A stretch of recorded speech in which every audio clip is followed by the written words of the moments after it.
Genesis chapter 37. Now Jacob lived in the land where his father had resided, the land of Canaan.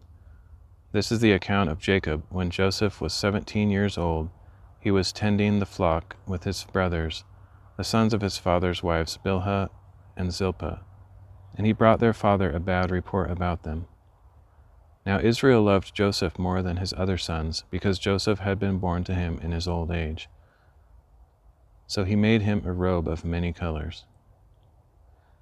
When Joseph's brothers saw that their father loved him more than any of them, they hated him and could not speak a kind word to him.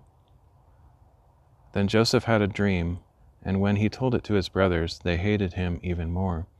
He said to them, "Listen to this dream I had.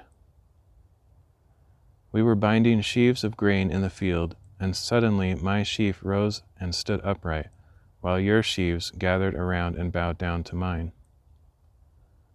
"Do you intend to reign over us?" his brothers asked. "Will you actually rule us?" So they hated him even more because of his dream and his statements. Then Joseph had another dream and told it to his brothers. "Look," he said, "I had another dream, and this time the sun and moon and 11 stars were bowing down to me." He told his father and brothers, but his father rebuked him and said, "What is this dream you have had? Will your mother and brothers and I actually come and bow down to the ground before you?" And his brothers were jealous of him, but his father kept in mind what he had said.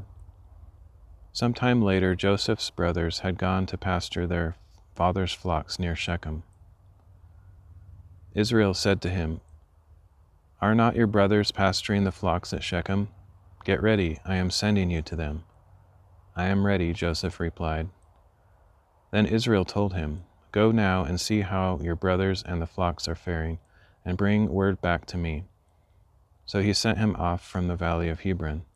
And when Joseph arrived in Shechem, a man found him wandering in the field and asked, "What are you looking for?" "I am looking for my brothers," Joseph replied. "Can you please tell me where they are pasturing their flocks?" "They have moved on from here," the man answered. "I heard them say, 'Let us go to Dothan.'" So Joseph set out after his brothers and found them at Dothan. Now Joseph's brothers saw him in the distance, and before he arrived, they plotted to kill him. "Here comes that dreamer," they said to one another. "Come now, let us kill him and throw him into one of the pits. We can say that a vicious animal has devoured him. Then we shall see what becomes of his dreams." When Reuben heard this, he tried to rescue Joseph from their hands. "Let us not take his life," he said. "Do not shed his blood. Throw him into this pit in the wilderness, but do not lay a hand on him." Reuben said this so that he could rescue Joseph from their hands and return him to his father. So when Joseph came to his brothers, they stripped him of his robe, the robe of many colors he was wearing, and they took him and threw him into the pit. Now the pit was empty with no water in it. As they sat down to eat a meal, they looked up and saw a caravan of Ishmaelites coming from Gilead. Their camels were carrying spices, balm, and myrrh on their way down to Egypt. Then Judah said to his brothers, "What profit will we gain if we kill our brother and cover up his blood? Come, let us sell him to the Ishmaelites and not lay a hand on him, for he is our brother, our own flesh." And they agreed. So when the Midianite traders passed by, his brothers pulled Joseph out of the pit and sold him for 20 shekels of silver to the Ishmaelites, who took him to Egypt. When Reuben returned to the pit and saw that Joseph was not there, he tore his clothes, returned to his brothers, and said, "The boy is gone. What am I going to do?" Then they took Joseph's robe, slaughtered a young goat, and dipped the robe in its blood. They sent the robe of many colors to their father and said, "We found this. Examine it to see whether it is your son's robe or not."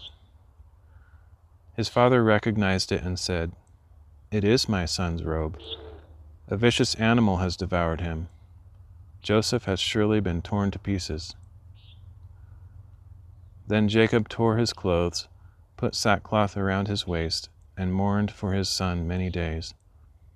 All his sons and daughters tried to comfort him, but he refused to be comforted. No, he said, I will go down to Sheol mourning for my son. So his father wept for him. Meanwhile, the Midianites sold Joseph in Egypt to Potiphar, an officer of Pharaoh and captain of the guard.